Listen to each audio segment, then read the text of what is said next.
우리가 살고 있는 미국이 지난주 전 세계적으로 주목을 받았습니다. 왜냐하면 미국 47대 대통령 선거가 있었기 때문이죠. 미국에서 자신의 나라의 대통령이 누가 될 것인가 개표 방송을 하는 것은 너무나 당연한 일입니다. 그런데 한국에서도 생방송으로 이 미국 대통령 선거 개표 방송을 합니다. 그리고 다른 여러 나라들까지도 생방송으로 누가 미국 대통령이 될 것인가를 방송을 하죠. 왜 이렇게 다른 나라들까지도 자신들의 대통령도 아닌 미국 대통령 개표 방송을 하는 것일까요? 미국 대통령이라는 자리가 가지고 있는 권력과 영향력 때문일 것입니다. 47대 미국 대통령이 확정이 되자마자 즉각적으로 각 나라에 있는 회사들의 주가가 변하고 환율도 변하는 것을 볼 수 있게 됩니다. 정말 대단한 자리인 것 같습니다. 그 모습을 보면서요, 어쩌면 지금 현존하는 가장 강한 사람은 미국 대통령이라고 할 수도 있겠다라는 생각이 들었습니다. 사람은 누구나 강한 사람이 되기를 원합니다. 약한 사람이 되기를 원하는 사람은 없죠. 강자로 살기를 원하고 약자로 사는 것을 누구도 원하지 않습니다. 그럼 이 시대에 누가 강자이고 누가 약자이겠습니까? 내과의사 정신과 전문의인 이 폴 트루니에라는 분이 쓴 강자와 약자라는 책이 있습니다. 기독교 관점에서 강자는 누구이고 약자는 누구인가에 대한 책인데요. 이 책에 보면 사람은 누구나 자신을 일반적으로 강자의 부류에 넣기를 원한다고 합니다. 그래서 누구도 자신을 약하게 보이고 싶어하는 사람은 아무도 없다는 것이죠. 그래서 누구든지 자기 자신을 강자처럼 보이기를 원하고 또 강자로 인정받기를 원한다는 것입니다. 그렇다 보니 우리가 사는 이 시대 가운데 강자라고 하는 사람들은 계속해서 더 강해지기 위해서 더 많은 것을 소유하거나 아니면 자기의 힘을 이용합니다. 이 책에 나오는 한 문장이 있는데요. 변하지 않는 시대상을 반영하는 것 같습니다. 우리 모두는 강자가 되고 싶어 합니다. 약한 것은 다른 사람의 것이 되기를 바랍니다. 한국에서 사용하는 말 중에 갑질이라는 말이 있죠. 자신을 강자라고 생각하면서 자신보다 약한 사람에게 자신의 힘, 자신의 권력을 행사하는 모습입니다. 이런 갑질 논란을 우리가 종종 매스컴을 통해 보게 되는데요. 그러면 그것을 보면서 많은 사람들이 분노를 합니다. 아니, 어떻게 사람으로서 저런 행동을 할 수 있나? 어떻게 다른 사람을 저렇게 대할 수 있나? 분노하죠. 그런데 한 사회학자의 신랄한 비판처럼 다른 사람의 갑질에 분노를 하던 사람들도 실제 생활에 돌아가면 자신보다 약한 사람에게 갑질을 하며 사는 시대가 바로 우리가 살고 있는 시대라는 것이죠. 그래서 갑질을 당하기도 하고 갑질을 하기도 하면서 사는 갑질 시대라고 합니다. 그리스도인으로서 우리는 이렇게 강자가 되고 싶어하는 사회 속에서 살아가고 있습니다. 그렇다면 이런 시대 속에서 그리스도인들은 어떻게 살아가야 할까요? 강자로 사는 것이 크리스찬의 삶이겠습니까? 아니면 약자로 사는 것이 크리스찬의 삶이겠습니까? 이 문제를 살펴보기 위해서 우리가 반드시 알아야 할 것이 있습니다. 그리스도인들이 가진 강함이라는 것과 세상에서 말하는 강함이라는 것은 분명 다르다는 겁니다. 그리고 세상에서 말하는 약함이 그리스도인들에게는 약함이 되지 않는다라는 것이죠. 그렇기 때문에 그리스도인이 원해야 하는 인생의 목표는 세상에서 말하는 약자의 진영에서 세상 사람들이 원하는 강자의 진영으로 옮겨가는 것, 이것이 우리 그리스도인의 인생의 목표가 되어서는 안 되는 것이죠. 그렇다면 그리스도인이 강해진다는 것은 과연 무엇일까요? 하나님께서 우리에게 강해지라고 하십니다. 담대해지라고 하십니다. 그러면 우리가 언제 강해지고 그리스도인데 우리에게 강함이란 과연 무엇이겠습니까? 여호수아 1장의 이스라엘 백성들은 지금 가나안 땅을 눈앞에 두고 있습니다. 여호수아는 모세의 후계자로서 이스라엘 백성들을 이제 가나안 땅으로 인도해야 하는 시점입니다. 그런데 그때 여호수아를 정말 두렵게 만드는 세 가지의 이유가 있었습니다. 첫 번째는 모세가 죽었다라는 것이고, 두 번째는 당시 이스라엘 백성들이 하나님 앞에 너무나 순종하지 않고 있었다라는 두려움입니다. 그리고 또 한 가지 이유는 가나안 땅에는 블레셋 족속이 살고 있었던 것이죠. 그들은 군대도 조직되어져 있었고 전쟁의 경험도 많았습니다. 그리고 이스라엘 백성들과는 비교도 안 되는 강력한 무기를 가지고 있었습니다. 객관적으로 보면 백전백패할 수밖에 없는 상황이었던 것이죠. 그렇다면 그 순간 여호수아의 심정이 어땠을까요? 여호수아 하면 우리가 떠오르는 모습들이 있습니다. 12정탐꾼들 중에 한 사람이었던 여호수아는 믿음으로 가나안 땅을 바라보던 인물입니다. 하나님의 언약을 믿고 당장이라도 우리가 가나안 땅에 들어가면 이길 수 있다라고 외치던 믿음의 사람이었습니다. 그런데 이제 본격적으로 이스라엘의 리더가 돼서 가나안 땅에 들어가야 할 여호수아에게 하나님께서 3번씩이나 반복해서 말씀하고 계시는 것이 있습니다. 1장 6절에 보시면 강하고 담대하라 라고 하시죠. 7절에서도 오직 강하고 극히 담대하여 라고 하십니다. 그리고 또 9절에서도 내가 내게 명령한 것이 아니냐 강하고 담대하라 라고 말씀하시죠. 지금 하나님께서는 왜 이렇게 3번씩이나 여호수아에게 너는 강해라, 너는 담대해라 이렇게 말씀하시는 것일까요? 가나안 땅을 바라보고 있는 여호수아는 자신이 가보지 않는 그 길, 알 수 없는 그 길이 두려웠고 염려되었고 강하기보다는 위축되고 흔들리고 있었기 때문입니다. 그래서 그 중심을 보신 하나님께서 여호수아에게 강하고 담대하라라고 말씀하고 계시는 것이죠. 그리고 하나님께서는 여호수아가 강하고 담대할 수 있는 근거와 이유를 이제 말씀해 주십니다.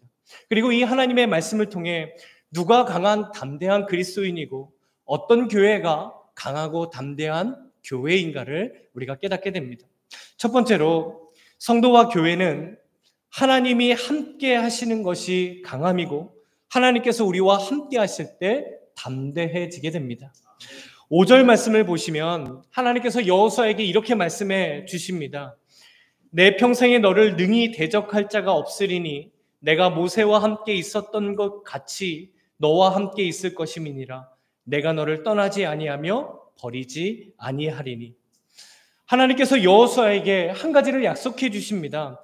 내가 모세와 함께 있었던 것과 같이 너와 함께 있을 것이다. 하나님께서는 왜 여호수아에게 모세와 함께 하셨던 것을 의도적으로 말씀해 주신 것일까요? 여호수아는 누구보다 모세를 가장 가까이서 보았던 사람입니다. 그래서 모세와 함께 하셨던 하나님을 생생하게 목격을 했던 인물이 여호수아죠. 모세가 위기를 만났을 때, 모함을 당했을 때, 반역이 일어났을 때, 큰 위기를 만났을 때 하나님이 어떻게 모세와 함께 하셨는가를 여호수아는 너무나 생생하게 직접적으로 볼 수 있었던 겁니다. 그래서 하나님께서는 이렇게 모세와 모든 순간에 함께 하셨듯이 여호수아 너와도 함께 있을 것이다 라고 하나님은 약속해 주십니다. 그래서 하나님께서는 지금 여호수아에게 3가지를 약속해 주세요. 너와 함께 있을 것이다. 너를 떠나지 않을 것이다. 너를 버리지 않을 것이다. 여기서 떠나지 않는다라는 원어적인 의미는요, 포기하지 않는다, 혼자 두지 않는다라는 뜻입니다. 그리고 버리지 않는다라는 원어적인 의미는 절대로 손을 놓지 않는다라는 뜻입니다. 하나님께서 여호수아를 절대로 놓지 않으시고 끝까지 붙잡아 주시겠다라고 말씀해 주신 것이죠. 지금 하나님께서 여호수아에게 말씀해 주시는 강함과 담대함이란 무엇일까요? 너희들이 엄청난 군대를 조직할 수 있을 거야. 너희들이 특공대를 만들 수 있을 거야. 너희들의 전투력이 높아질 거야. 그러니까 강하고 담대하라. 이렇게 말씀하시지 않습니다. 하나님이 함께 하시는 것, 이것이 강함이었고 담대함이었습니다. 그래서 하나님께서 여호수아에게 주신 강함이나 담대함은요, 어떤 조건이나 자격이나 능력이나 환경에 따른 것이 아니었습니다. 살아계신 하나님, 전능하신 하나님, 영원하신 하나님께서 함께 하시기 때문에 너는 강하고 담대하라 라고 말씀하고 계십니다. 여호수아가 강하고 담대할 수 있었던 이유는 하나님이 언제나 함께하여 주셨기 때문입니다. 결국 이 시대에도 담대한 강한 성도와 교회는 하나님이 우리와 함께 하신다는 것을 믿기에 하나님만을 신뢰하고 하나님만을 의지하고 하나님만을 인정하는 성도와 교회인 줄로 믿습니다. 세상에서 일반적으로 말하는 강한 사람, 담대한 사람 하면 어떤 이미지가 좀 떠오르시나요? 뭔가 묵직하고 아우라도 있고 자기 주장도 세고 또 쉽게 다가가기 힘든 사람인 것 같습니다. 그리고 이런 분들을 보면 나는 당신들과 달라 라는 어떤 높은 우월의식을 가지고 있기도 합니다. 예수님 당시 이스라엘 안에서 가장 강한 사람들을 손꼽아 보자면 종교 지도자였던 바리새인이었을 겁니다.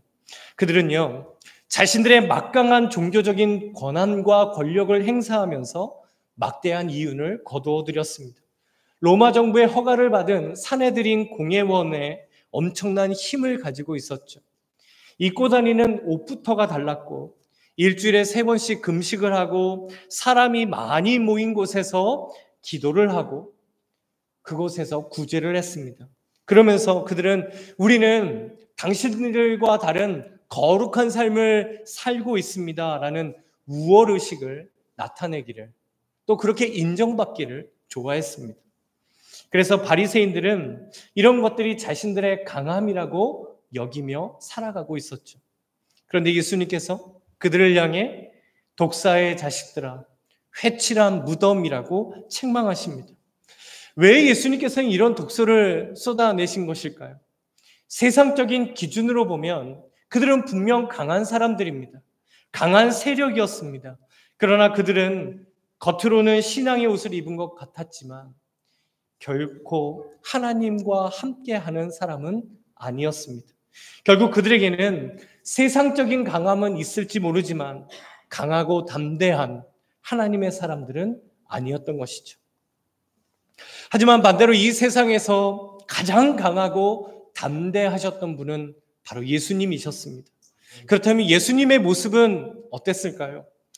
제가요, 텍사스 휴스턴에 있는 꽤 이름이 알려진 미국 대형 교회를 가게 된 기회가 있었습니다.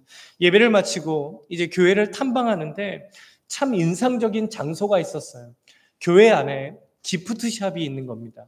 그래서 그 기프트샵에 가봤더니 아직까지도 저에게 잊혀지지 않는 예수님의 초상화를 이렇게 액자에 넣어서 파는 겁니다. 그런데 그 예수님의 모습이 어땠냐면요, 엄청난 근육을 가진 분이십니다. 예수님이 식스팩에다가요, 막 팔뚝도 이만하고요. 그리고 막 팔뚝에 문신도 이렇게 있는, 누가 봐도 아주 이 짐을 매일 다니는 것 같은 그런 아주 머슬의 그런 모습이었습니다. 그리고 그 밑에 이렇게 써 있었어요. Strong Christ, 강한 예수님. 승리의 왕 되신 예수님, 세상을 이기신 예수님을 표현하고 싶어서 이렇게 그렸나? 라는 생각도 들었습니다. 그런데 정말 우리 예수님께서 이런 모습이셨을까요? 예수님께서는요, 어린아이들도 스스럼 없이 다가올 수 있는 분이었습니다. 아이들은 자기를 진짜로 좋아해 주는 사람을 금방 압니다. 그리고 그 사람한테는 아주 살갑게 다가갑니다. 유대 사회에서 아이들이 낯선 성인에게 다가간다는 것은 결코 쉬운 일이 아니었습니다. 그런데 성경에 보면 아이들이 예수님께 스스럼 없이 다가와요. 왜 이렇게 아이들이 예수님께 스스럼 없이 다가갈 수 있었을까요? 예수님은 너무나 친근하신 분이었고 온유하신 분이었고 따뜻한 분이셨기 때문입니다. 하지만 예수님은 가장 강하시고 담대한 분이셨습니다.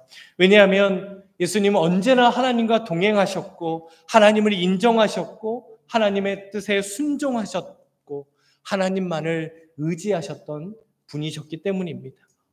주님 안에 사랑하는 성도 여러분, 그리스도인이 언제 강하고 담대해지겠습니까?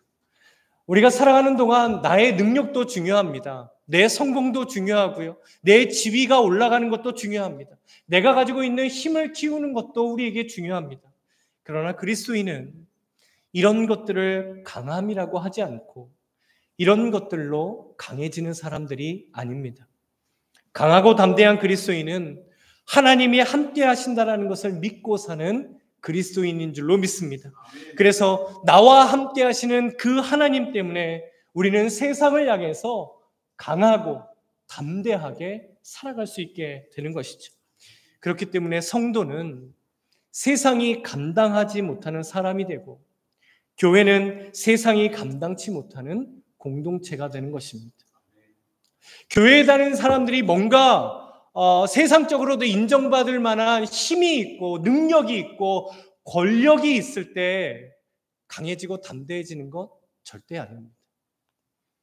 하나님께서 여호수아에게 이렇게 약속해 주셨듯이 이 시간 저와 성도님들에게 그리고 우리 주손길 교회에게도 하나님께서 이렇게 말씀해 주시는데요. 우리 9절 말씀을 함께 읽어보면 좋겠습니다.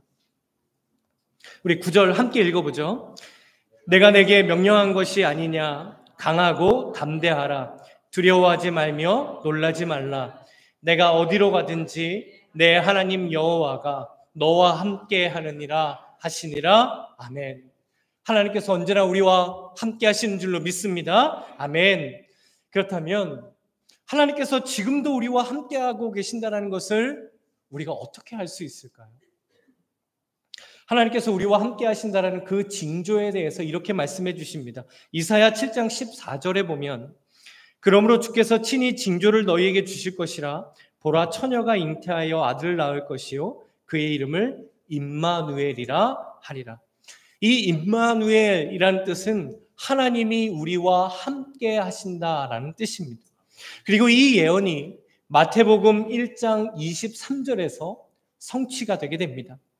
보라, 처녀가 잉태하여 아들을 낳을 것이요 그의 이름은 임마누엘이라 하리라 하셨으니 이를 번역한즉 하나님이 우리와 함께 계시다 함이라. 아멘.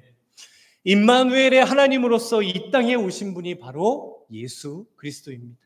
결국 예수 그리스도를 나의 구주로 삼고 예수 그리스도 안에서 내가 산다는 것을 믿는 것, 이것이 바로 하나님이 나와 함께 하신다라는 가장 분명한 증거가 되는 것이죠. 분명 우리들에게는 약함이 있습니다. 약점이 있습니다. 모자람이 있고요. 부족한 모습도 있습니다. 그러나 우리의 약함과 모자람과 부족함이 예수 그리스도로 채워지는 것, 이것이 바로 그리스도의 강함입니다. 동기 목사님이 보내준 한 영상을 보게 됐는데 참 은혜로워서 오늘 함께 나누면 좋겠다라는 생각이 들었습니다.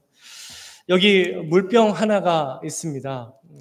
제가 이렇게 설교자를 위해서 늘 물병을 준비해 주셔서 참 감사합니다. 그런데 이 물병을요, 제가 이렇게 온 힘을 줘서 찌그러뜨리려고 해도 이 물병은 절대 찌그러지지 않습니다. 그렇죠. 제가 힘이 약해서 그럴까요? 어떤 힘센 사람이 와서 이 물병을 찌그러뜨리려고 해도 절대 찌그러지지 않죠. 왜 그럴까요? 왜 그렇겠습니까? 이 물병 안에 물로 가득 채워져 있기 때문입니다. 그런데 만약 이 물병에 있는 물을 비우면 다 어떻게 될까요? 제가 여기서 물을 다 마실 수는 없으니까요. 제가 빈 물병을 준비했습니다. 이 물병 안에 물이 없어요. 그럼 어떻게 될까요? 아주 약한 힘으로도 이 물병은 찌그러질 수밖에 없는 겁니다. 이 물병 자체는요, 아주 얇은 플라스틱으로 되어 있습니다. 절대 강할 수 없는 재료이죠. 그렇지만 이 물병 안에 물이 가득 채워지면 그 누구도 어찌할 수 없는 강한 물병이 되는 것입니다.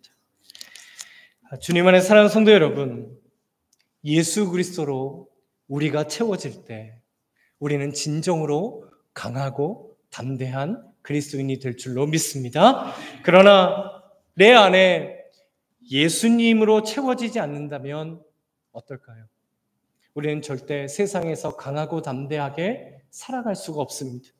그렇다면 내가 예수님으로 채워지기 위해서 우리가 가장 먼저 무엇을 해야 하겠습니까? 내가 비워져야 됩니다. 그래야 예수님으로 채워질 수 있습니다. 이것이 나는 죽고 예수 그리스도가 내 안에 사는 것이고, 나를 부인하고 나의 십자가를 지고 예수님을 따라가는 것입니다. 주 안에 사랑하는 성도 여러분, 지금 우리는 무엇으로 채워져 있겠습니까? 나를 비워야 예수님으로 채워질 수 있습니다. 내 안에 있는 다른 것들을 비워야 예수님으로 채워질 수 있습니다. 그래서 우리가 진심으로 기도해야 하는 것이 있습니다. 주님, 내가 비워지기를 원합니다. 주님, 나를 부인하기 원합니다. 주님, 다른 것 말고 내가 예수님으로 채워지기 원합니다. 바로 그때 강하고 담대한 그리스도인이 되게 하실 줄로 믿습니다. 그래서 이 시간 우리가 함께 온 마음을 다하여 고백하면 좋겠는데요. 하나님께서 언제나 나와 함께 하시는 줄로 믿습니다. 아멘. 하나님께서 우리 가정과 함께 하시고 하나님께서 우리 일터에 함께하고 계시는 줄로 믿습니다. 아멘. 그리고 하나님께서 핏값으로 세우신 거룩하고 영광스러운 이 교회와 하나님께서 함께하고 계시는 줄로 믿습니다. 아멘. 이 믿음을 가지고 임마누엘의 예수님으로 충만해지는, 그래서 강하고 담대한 성도와 교회 되시기를 주님의 이름으로 간절히 소망합니다. 그리고 두 번째로, 성도와 교회는 하나님의 말씀으로 살아갈 때 강하고 담대해집니다. 7절 말씀을 보시면, 오직 강하고 극히 담대하여 나의 종 모세가 내게 명령한 그 율법을 다 지켜 행하고 우로나 좌로나 치우치지 말라. 그리하면 어디로 가든지 형통하리니.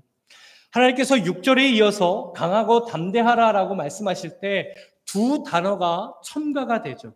오직이라는 단어와 극히라는 단어입니다.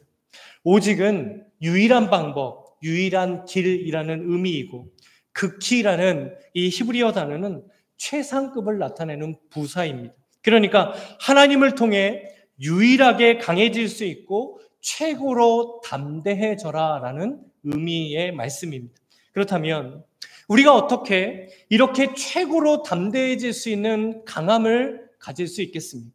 하나님께서 이렇게 말씀하세요. 내게 명령한 그 율법을 다 지켜 행하고라는 겁니다. 하나님의 말씀이 우리를 강하게 하고 담대하게 하시는 줄로 믿습니다. 그리고 그 말씀에 순종할 때 우리는 더욱더 강하고 담대한 그리스도인으로 살아가게 됩니다.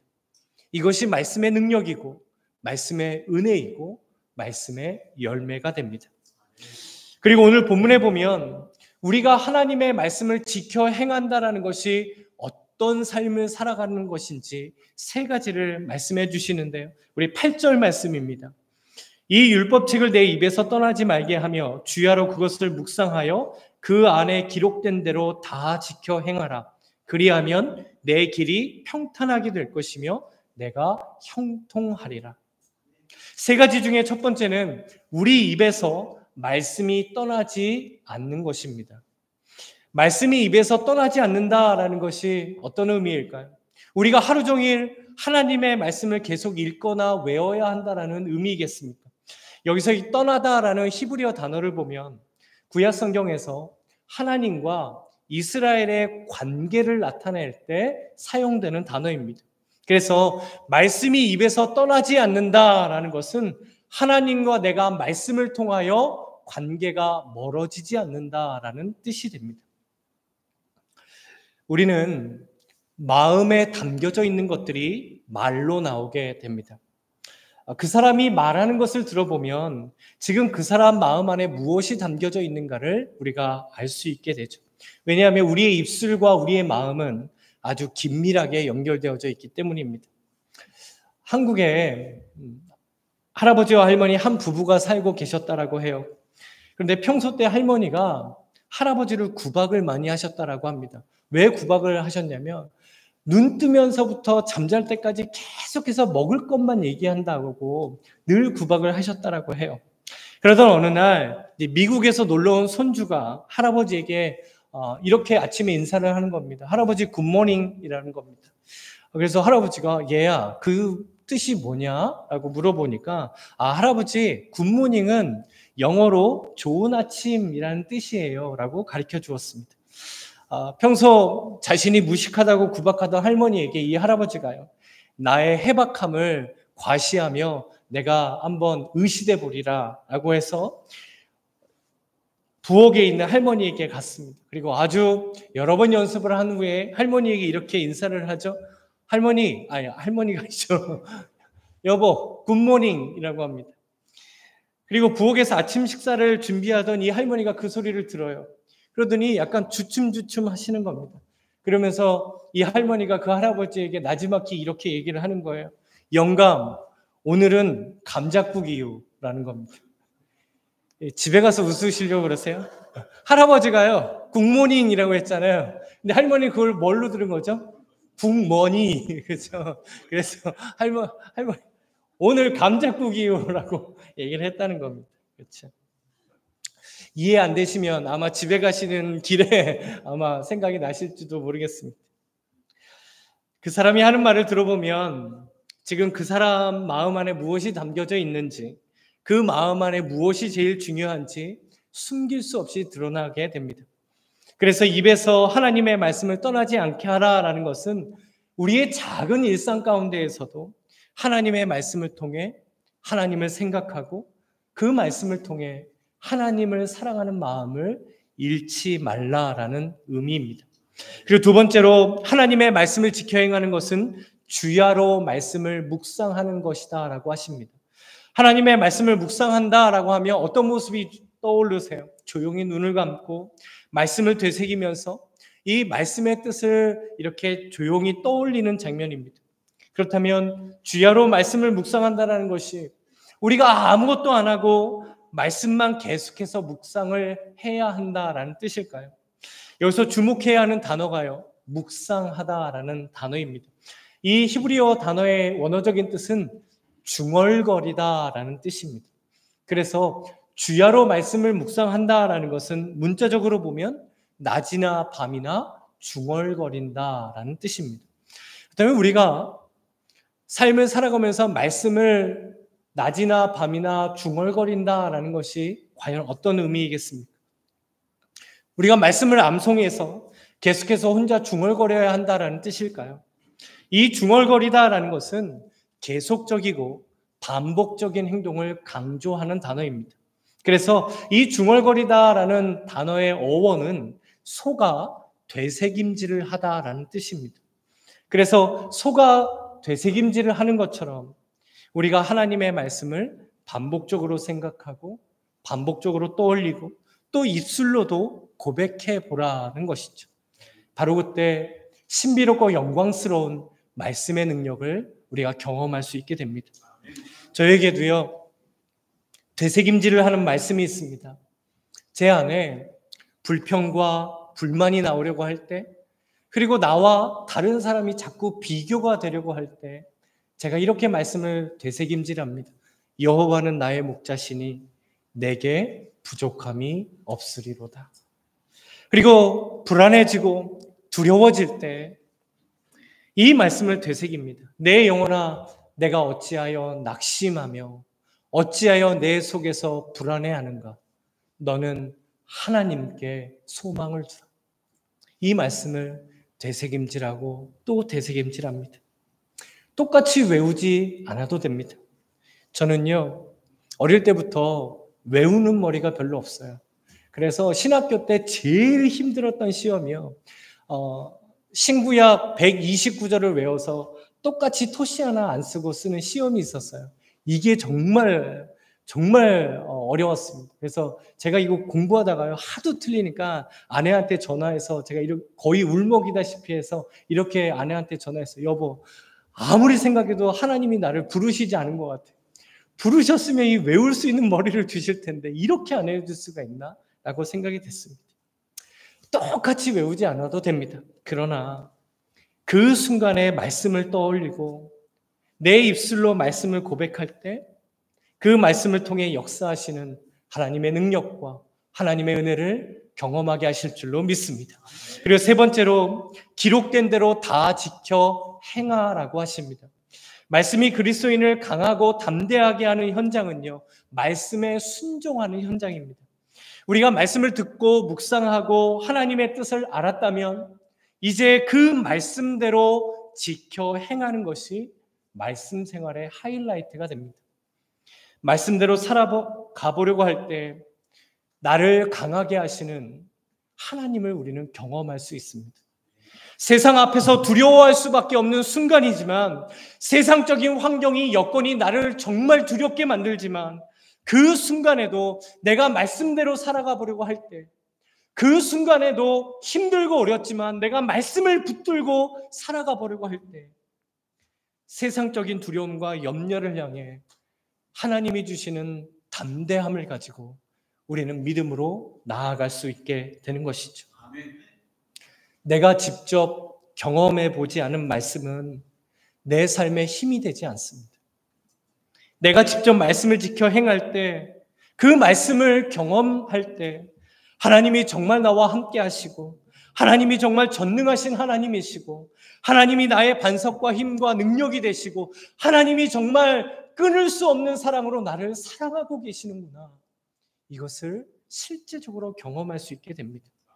그래서 우리가 말씀을 지켜 행할 때 하나님께서 우리를 강하게 하시고 담대하게 하실 줄로 믿습니다. 이렇게 우리가 말씀대로 살고 순종하려고 할 때 하나님께서 우리에게 주시는 놀라운 은혜 한 가지가 있습니다. 7절 말씀을 보시면 그 은혜가 이렇게 나오는데요. 오직 강하고 극히 담대하여 나의 종 모세가 내게 명령한 그 율법을 다 지켜 행하고 우로나 좌로나 치우치지 말라. 그리하면 어디로 가든지 형통하리니. 8절 말씀에도 보시면 이 율법책을 내 입에서 떠나지 말게 하며 주야로 그것을 묵상하여 그 안에 기록된 대로 다 지켜 행하라. 그리하면 내 길이 평탄하게 될 것이며 내가 형통하리라. 하나님께서 주시는 은혜가 무엇이죠? 어디로 가든지 형통하게 하시는 은혜입니다. 저는 성도님들이 형통하시기를 진심으로 원합니다. 그래서 매일 기도하는 제목이 있어요. 하나님, 우리 성도님들 오늘도 형통한 그리스도인 되어 살게 해주세요라는 기도입니다. 목회자로서 진심으로 성도님들이요, 하나님 안에서 형통하게 되시기를 주님의 이름으로 축복합니다. 그리고 우리가 잊지 말아야 할 한 가지가 있습니다. 그 형통함을 위해서는 우리가 반드시 말씀을 지켜 행하는, 말씀이 살아있는 그리스도인이 되어야 한다라는 것입니다. 우리가 영적으로 절대 속으면 안 되는 것이 있습니다. 말씀을 벗어나고 말씀의 은혜를 경험하지 못한 채 다가오는 형통은 우리에게 진정한 형통이 아닙니다. 말씀에 순종할 때 찾아오는 형통이 진정한 형통이고, 말씀대로 살아가 보려고 할 때 하나님께서 우리에게 주는 형통이 진정한 형통인 것입니다. 하나님께서 우리에게 주시는 참 많은 형통함이 있습니다. 물질의 형통, 자녀의 형통함, 일터와 비즈니스의 형통, 그리고 지혜의 형통, 정말 많은 형통함을 우리에게 누리게 하십니다. 그리고 우리의 형통함의 바운더리가 여기에만 멈추어서는 안 됩니다. 우리가 누리는 형통이 세상적인 기준과 결과만의 형통이라는 것에서 벗어나야지만 우리는 하나님께서 주시는 진정한 형통이 무엇인가를 깨닫고 그 참된 형통함을 누리며 살 수 있습니다. 그런데 혹시 지금 예수님을 믿고 사는, 그리고 내가 바라는 삶의 형통함이 혹시 세상적인 형통함에 갇혀 있는 것은 아니겠습니까? 하나님께서 주시는 형통은 하나님과의 관계를 통해 누리는 축복이 됩니다. 주님 안에서 평안을 누립니다. 주님 안에서 진정한 기쁨을 누리고 주님 안에서 신앙생활을 하는 보람도 느낍니다. 주님 안에서 영적인 승리도 누리고요, 영적인 성장을 통한 만족을 누리는 삶, 이것이 형통함입니다. 하나님께서 나를 통해 영광을 받으시고 주님의 복음이 선포되고 나를 통하여 복음의 열매가 맺혀지는 삶, 이것이 바로 진정으로 형통한 삶이 되는 것이죠. 한국 사람들이 많이 하는 말 중에요, 이런 말이 있습니다. 아마 많이 사용하실 텐데, 내가 뭐뭐 때문에 죽겠네 라는 말입니다. 많이 사용 안 하세요? 예를 들면 이렇죠. 뭔가 음식을 많이 먹으면 뭐라고 말하죠, 우리? 어우, 배불러 죽겠네. 근데 정말 배고프면 뭐라고 하죠? 배고파 죽겠네. 그러면 언제 사는 거예요? 그렇죠? 그리고 추우면 뭐라고 하죠? 추워 죽겠네. 더우면 아유, 더워 죽겠네. 막 이러죠. 그렇죠? 장사가 잘 되면 아유, 바빠 죽겠네. 근데 장사가 안 되면 이러다 죽겠네 라고 합니다. 그렇죠? 그리고 자식이 말을 잘 들으면 뭐라고 하죠? 아우, 좋아 죽겠네. 말을 안 들으면 내가 저 인간 때문에 죽겠네라고 하죠. 우리 인생에는 정말 죽겠네라고 두렵게 만들고 낙심하게 만들고 우리에게 상처를 주고 걱정과 염려하게 만드는 순간들과 문제들이 있습니다. 그러나 우리가 잊지 않아야 하는 한 가지는, 그 순간에도 우리를 강하게 하시고 담대하게 하시는 예수 그리스도께서 우리와 함께하고 계신다라는 사실입니다. 이 영적인 원리를 한번 확인해 보죠. 이 죽겠네를요, 한번 빨리 한번 해보면 좋겠습니다. 한 5번만 죽겠네 빨리 해볼까요? 시작! 죽겠네, 죽겠네, 죽겠네, 죽겠네, 죽겠네. 어떻게 들리세요? 같은 죽겠네네? 이렇게 들리세요. 그럼 3번만 더 해볼까요? 다시 시작! 죽겠네, 죽겠네, 죽겠네. 다르게 들리지 않으세요? 그래요? 저는 다르게 들리는데요. 들어보세요. 죽겠네, 죽겠네, 죽겠네, 죽겠네, 죽겠네, 죽겠네, 죽겠네, 죽겠네, 죽겠네. 느리게 해드릴까요? 죽겠네. 이렇게 되죠. 죽겠네입니다. 죽겠네, 죽겠네가 죽겠네, 죽겠네가 됩니다. 기뻐도 죽게 있고 슬퍼도 죽게 있는 겁니다.